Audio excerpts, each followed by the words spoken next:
Graça e paz, nesse dia 30 de setembro de 2023, confessando com a minha boca que o Cristo ressuscitou e veio morar no meu coração, que é o Espírito Santo.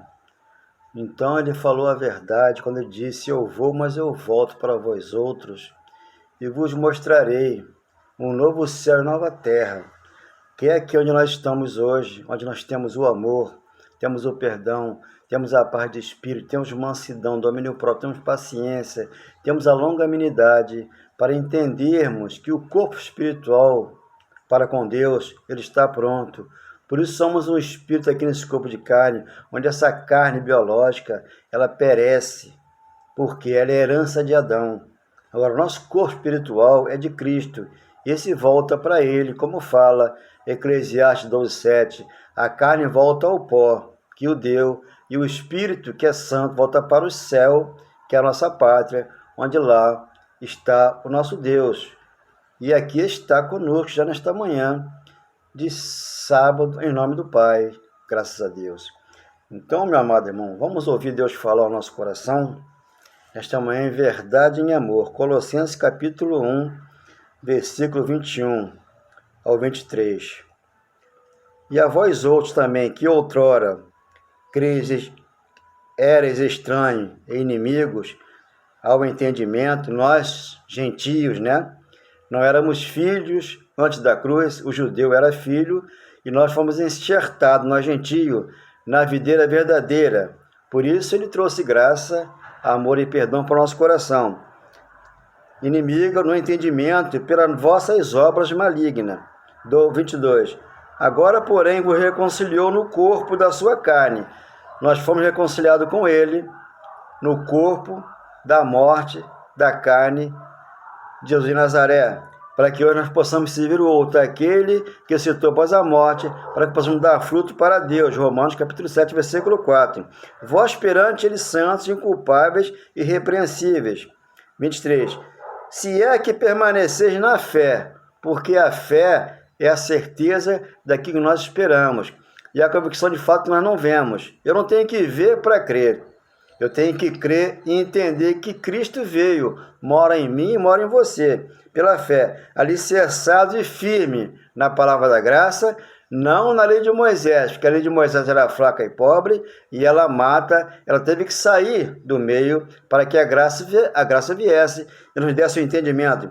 Não vos deixando afastar da esperança do evangelho que ouvistes e que foi pregado a toda criatura debaixo do céu. Então o evangelho já foi pregado a toda criatura. O entendimento que temos que ter hoje é pela graça, porque pela graça sois salvos, mediante a fé. Não vem de vós, é um dom de Deus, não por obras religiosas, para que ninguém venha se gloriar debaixo do céu. E do qual eu quem? Paulo, o apóstolo Paulo, me tornei ministro. Paulo, Romanos capítulo 1, versículo 1, foi separado para o evangelho, enquanto que Pedro, Tiago e João foi para os judeus. Gálatas capítulo 2, do 5 a 8. Deus separou Paulo para o ministério do Espírito, onde aqui você entende as 14 cartas que deu Deus para ele, para esclarecer o evangelho, que é pela fé, não é pelas obras. Concluímos, pois, que o homem não depende das obras da lei. Por quê? A fé basta para ele. Concluímos, pois, que o homem é justificado pela fé, não pelas obras da lei, porque o justo virá pela fé. Hebreus 10:36. Então, mediante aqui, Paulo é o ministro dessas palavras que entendemos aqui. Toda a Bíblia foi escrita antes da cruz. Depois da cruz, não tem profeta, não tem pastor, não tem padre. Mas, segundo a lei de Moisés, a mídia, aí está eles. Falsos pastores, falso profeta e falso padre e falsos irmãos que não entenderam a vinda de Cristo e que está no nosso coração. Então aqui Mateus capítulo 13, 36, antes da cruz. Então, despedindo as multidões, foi Jesus para casa. Jesus despediu a multidão e veio para casa. Hoje ele está, em que casa que ele está? Casa espiritual, dentro do meu coração aqui está dentro da minha casa. Aqui eu tenho uma casa espiritual, eu tenho uma casa material. né? Eu, biologicamente, com esse corpo natural, tenho que lavar a louça, eu tenho que ir ao mercado, eu tenho que ir ao banco, eu tenho que cuidar do meu neto, da minha família, dando para eles o melhor aqui, já novo céu, nova terra, espiritualmente falando, que eu sou um espírito aqui no corpo de carne, mas tenho que fazer os deveres da casa, para que eu seja uma nova criatura e nascer de novo da água e do espírito. Chegando-se a ele, os seus discípulos disseram: explica-nos a parábola do joio e do campo. 37. E ele respondeu, o que semeia a boa semente é o Filho do Homem. Então o Filho do Homem, né, Jesus de Nazaré, ele veio colocar a boa semente no meu coração. Ele colocou aqui uma árvore que cresce e dá fruto a 30, a 60 e a 100 por um, que é lá no livro de Marcos, capítulo 4, versículo 20. 38. O campo é o mundo, né? Esse mundo que aqui está, dentro de mim, o mundo espiritual. Fora de mim está o mundo carnal. Eu tenho que lavar a louça, eu tenho que fazer almoço, eu tenho que fazer muitas coisas aqui para poder suprir as minhas necessidades. Porque Deus me dá essa força, esse poder no espírito, para que eu seja forte, firme, pela fé que Ele me deu. O campo é o mundo, a boa semente são os filhos do reino. Os joios são os filhos do maligno. Então aqui está os filhos do maligno, do nosso lado. Se você vê político se contaminando, né, policial se contaminando, muitas pessoas se contaminam. Por quê? Porque não entenderam a graça e vivem pela lei de Moisés, onde ali tem um homem irado, um homem afobado, um homem que prega uma inverdade, porque a verdade é o evangelho que Deus disse: eu vou ensinar todos, do menor até o maior, para que possam entender as minhas mensagens. Hebreus capítulo 8, versículo 11 ao 17. 39. O inimigo, o que semeou é o diabo, é o corpo de carne que semeia a contenda, a fofoca, a glutonaria, o ciúme, a inveja, é o corpo de carne que faz isso. Por isso que o mundo está aí, todo contaminado, porque não se entregaram ao Cristo ressuscitado para entender a graça, porque a lei tem que sair do meio, porque tem gente que não entendeu o mistério, que outrora estava oculto e hoje dentro dos nossos corações. 40. Pois assim como o joio é colhido e lançado no fogo, fogo antes da cruz, ali houve a consumação do século. Tudo foi consumado ali para que ele viesse e nos desse esse entendimento hoje, da graça, do amor, do perdão no nosso coração. Assim será na consumação do século, aquele século que lá havia dos judeus. No primeiro século, tudo aconteceu lá, para que no século XXI você viesse entender que você tem vida em Cristo, nada vai acontecer com você. Só se Deus permitir que aconteça, vai acontecer. Por quê? Aqui tem um tempo que passamos aqui, 30, 60, até 100 anos, porque aqui nós vamos ver esse século aqui. Os nossos netos, os nossos filhos vão ver um século após o que nós estamos vendo aqui. 41.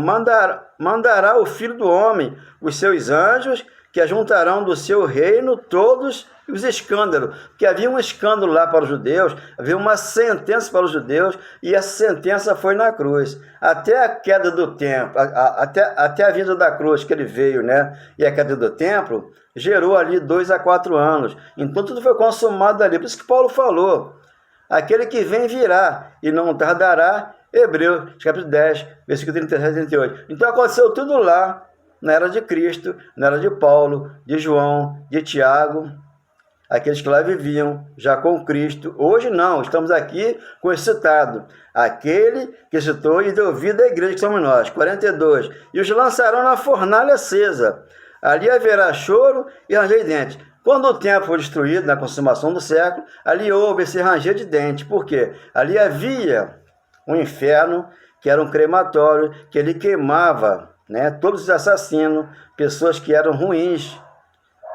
E ali eram julgadas aquele fogo que ali ardia, e ali houve o ranger de dentes, como diz a queda do templo. Em Jerusalém, o templo de Formosa foi colocado abaixo, e Deus escolheu João para testemunhar o Apocalipse. João capítulo 21, do 20 em diante. E Deus falou: eu quero que João fique até que eu venha. Jesus veio, ressuscitou e trouxe vida à igreja, que somos nós, em espírito e em verdade. 43. Então os justos resplandecerão como o sol, e o reino do seu Pai. Quem tem ouvido, ouça para ouvir o que o Espírito diz às igrejas. Então, os justos resplandecerão. Então, os justos já estão aqui nessa terra hoje aqui. Novo céu, nova terra, onde Isaías profetizou. Isaías, capítulo 65, versículo 17, ele profetizou, não viveu, mas falou. 2 Pedro, capítulo 3, versículo 12 e 13, Pedro profetizou, mas não viveu. Apocalipse 21, 1 em diante, ali, João viu o novo céu, nova terra, que está escrito lá, a noiva adornada descendo do céu, casando com a igreja, que somos nós hoje. Ele é o cabeça, você e eu somos a igreja. Aqui é um corpo só, onde aqui tem que haver o amor, o perdão, a paz de espírito em todos os corações. Coisa que não acontece aqui. Novo céu, nova terra, no reino de Deus. Onde aqui ele entrou e mora aqui, no meu coração, para me ensinar esse verdadeiro amor. Então ele comprou esse campo aqui e aqui ele mora, como está escrito aqui 13:44 de Mateus. O reino dos céus é semelhante a um tesouro oculto no campo. Então ele colocou um tesouro oculto dentro de mim. 2 Coríntios capítulo 4, versículo 7. Aqui tem um tesouro guardado aqui e esse campo ele comprou. E aqui ele fechou as brechas, para que não entre nada aqui, porque aqui eu estou blindado com a palavra do Espírito, da verdade, do amor e do perdão, que é o Espírito Santo no meu coração, o qual certo homem, tendo achado, escondeu. Eu escondi aqui um tesouro, é ele dentro de mim, que eu hoje coloco para fora as palavras doces, como se fosse mel, onde aqui estamos, dentro da nossa casa, no mercado, nosso carro, num pedacinho do céu. E transbordante de alegria, vai e vende tudo o que tem e compra aquele campo. Eu vendi tudo que eu tinha para poder ganhar a Cristo, né? Deixei as paixões do mundo secular e deixei as paixões das obras da lei, do mundo que está aí religioso, onde aqui eu entrei pela porta, eu sirvo Cristo, aquele que citou após a morte, para que eu possa dar fruto para Deus e entender todo o mistério que eu trouxe estava oculto e hoje aqui no meu coração. Quem é que diz que ama a Deus? É aquele que sabe o que aconteceu. Quem é que nesta manhã, Senhor, estou aqui, o Senhor me chamou. Deus, meu Deus, teve misericórdia de mim, levou a minha dor, eu era doente, o Senhor me curou. Deus, meu Deus, quantos precisam agora, quantas vidas que sofrem, que chora, sacrificando, dando tudo que tem, confessando que Deus já derramou o seu grande amor, a graça de Deus nos basta, veja quanto você já pagou.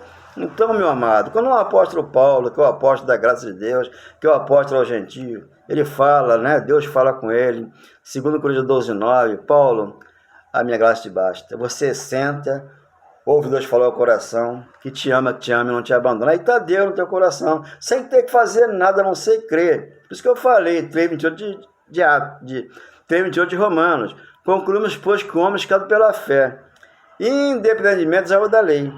Tiago vai pregar as obras, né? Porque as obras, Tiago pregou as obras, Pedro pregou as obras, mas Paulo vem pregando a fé. E o justo virá pela fé. Hebreus 10:36. Espero que você entenda e receba no coração essa palavra de amor e de perdão. Graças a Deus.